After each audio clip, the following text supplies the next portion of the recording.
Good afternoon, ladies and gentlemen. Welcome to the Good Times Restaurants, Inc. Fiscal 2020 third quarter earnings call. By now, everyone should have access to the company's earnings release, which is available in the investor section of the company's website.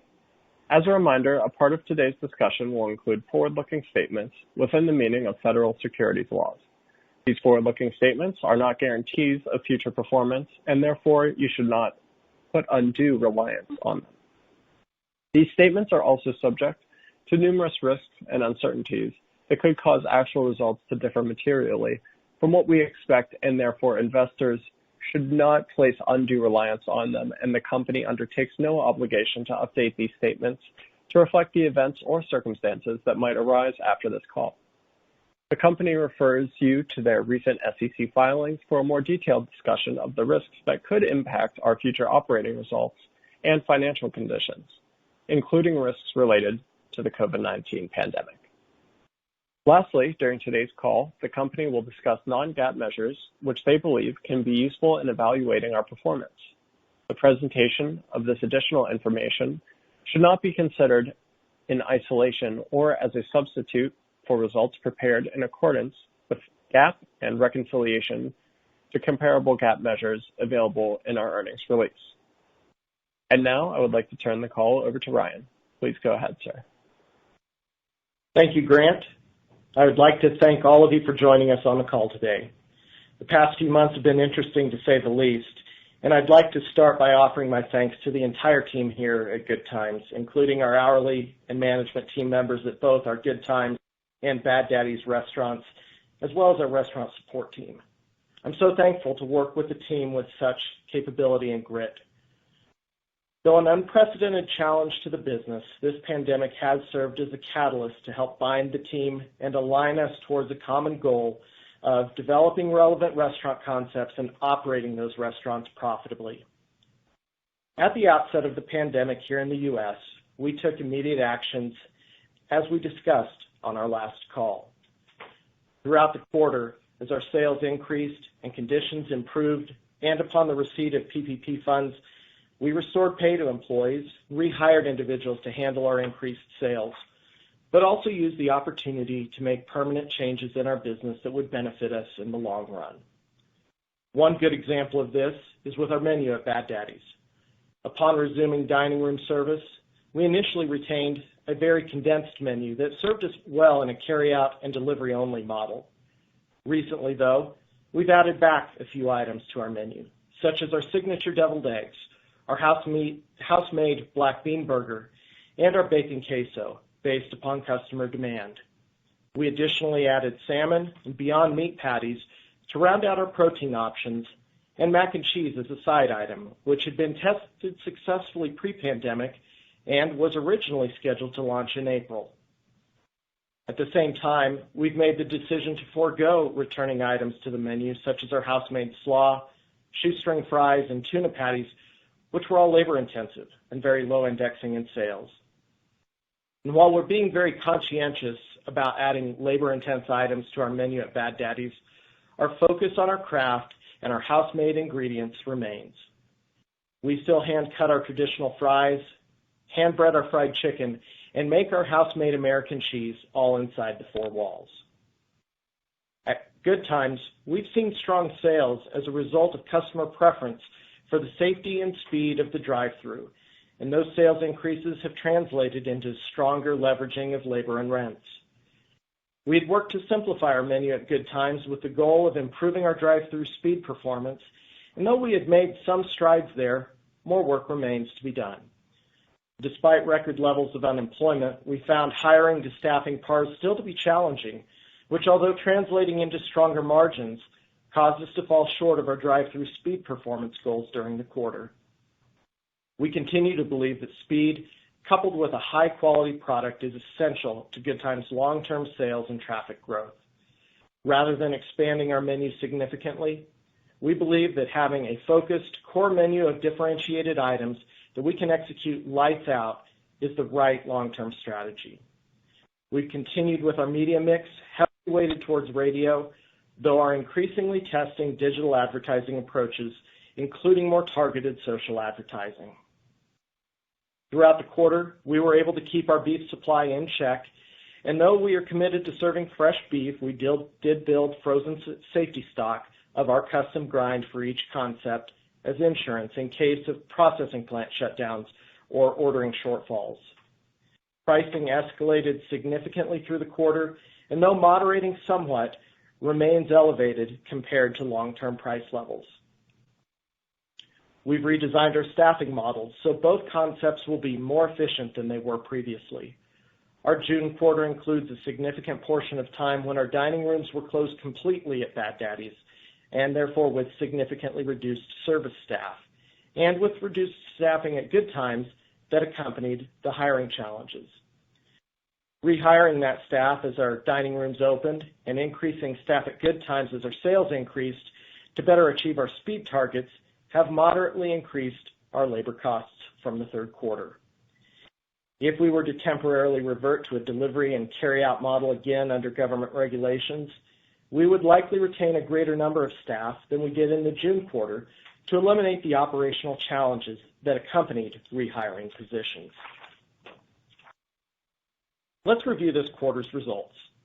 At Bad Daddy's, restaurant sales during the quarter were $14.9 million, compared to $21.1 million during last year's third quarter.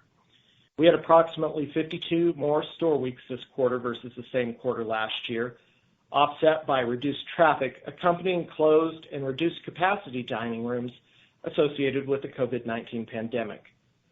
31 Bad Daddy's were in the comp base at the end of the quarter, and same-store sales decreased 36.7% for the quarter.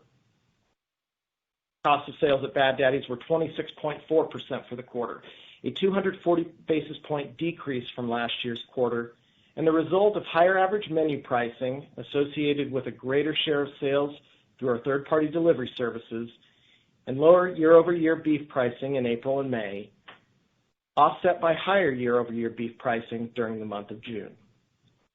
Bad Daddy's labor costs decreased by approximately 510 basis points compared to the prior year quarter to 32.1% for the quarter. This year-over-year decrease is primarily due to reduced hourly staffing levels accompanying the closure of dining rooms and the reduction of management staffing levels in our Bad Daddy's restaurants.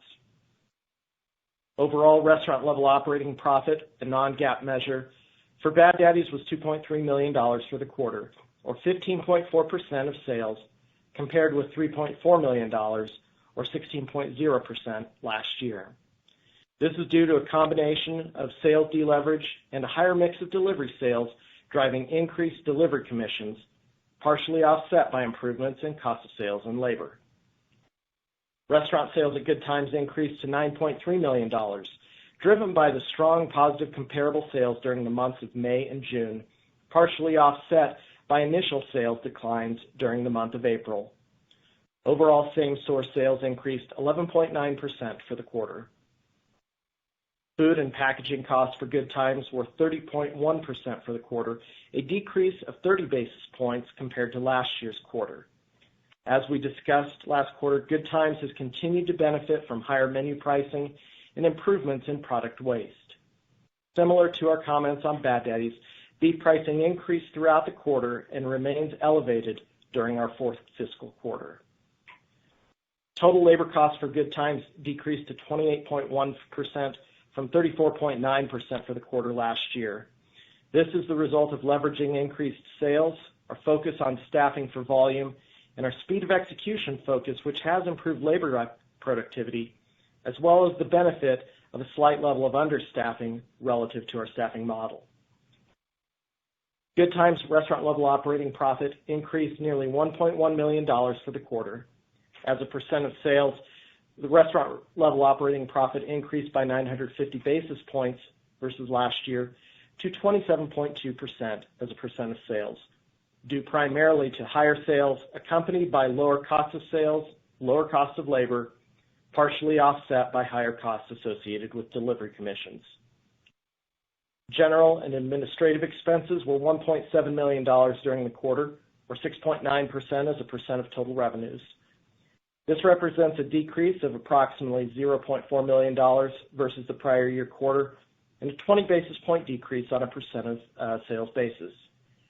This quarter's G&A expenses decreased due to larger spans of controls at Bad Daddy's, lower manager training costs, as well as reduced restaurant support center staffing compared to the prior year. As a percent of sales, these nominal decreases were partially offset by the deleveraging impact of lower overall sales. We recorded the impairment of long-lived assets of approximately $0.9 million related to one Bad Daddy's restaurant, where restaurant sales did not recover to our expected level after reopening dining rooms. Our net income for the quarter was $0.2 million versus net income of $0.5 million in the third quarter last year. Despite significantly lower sales, the improvements in operating efficiencies allowed us to deliver only slightly lower income than the prior year quarter, and adjusted for the impairment charge during this year's quarter, elevated income compared to the prior year. We finished the quarter with $12.7 million in cash and $9.9 million drawn against our credit facility with Cadence Bank, as well as $11.6 million in Paycheck Protection Program loans. Our net debt of $8.9 million represents a decrease of $3.8 million compared to the end of the prior quarter. We had approximately $0.6 million of rent, either associated with short-term deferrals or unpaid pending negotiations with landlords at the end of the quarter. This pandemic has likely changed our industry permanently, and restaurant concepts and operators will need to continue to adapt quickly. The safety of our customers and of our employees is paramount to us, and we have rapidly adapted our operations as knowledge of the virus changes and as new recommendations are made. Further, we continue to evaluate customer feedback and assess customer behavior to adjust our operations in both of our concepts to ensure that we are meeting or exceeding their expectations during the ongoing pandemic and in a post-pandemic world. With that, we'll open the call for questions. We will now begin the question and answer session. To ask a question, you may press star then one on your touch-tone phone. If you're using a speakerphone, please pick up your handset before pressing the keys. To withdraw your question, please press star then two. At this time, we will pause momentarily to assemble our roster.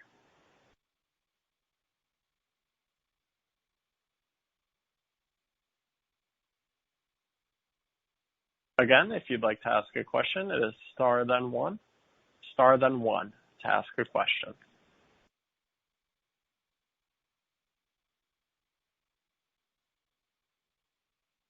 Looks like we have a question here from James Benjamin, who's a private investor.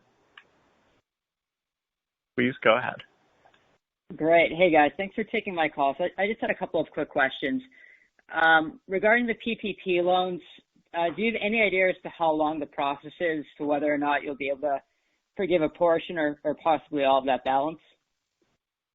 I'd say the easy answer to that would be no. The rules continue to evolve, and I think although SBA and Treasury is getting closer to be able to accept applications for that, a lot depends on the individual banks and their process with that. So unfortunately, I don't have much more to say on that. Understood. So one more. So I guess going forward, I can appreciate things are changing on maybe even a weekly or a daily basis. How do you feel about whether or not you can actually operate at least cash flow break even or cash flow positive, maybe on a unit or on an overall level going forward? Well, I think under the conditions that exist right now, the results for the quarter, we certainly were cash flow positive, and I think we would expect to be able to continue that pace to the extent dining rooms are allowed to remain open. I think that's the big question. And, it'd be more challenging if dining rooms were closed, but I think we would do our best to be able to preserve cash and have a minimum cash burn if dining rooms were closed again. Okay. Hey, for what it's worth, I've been a shareholder now for about 4 years, so I love seeing the 8K this afternoon. I think you did a hell of a job given the economy. So Thank you for all that you guys are doing. I think you're holding up very, very well. Thank you. Appreciate your comments. Again, if you'd like to ask a question, it's star then one. Star then one to ask a question.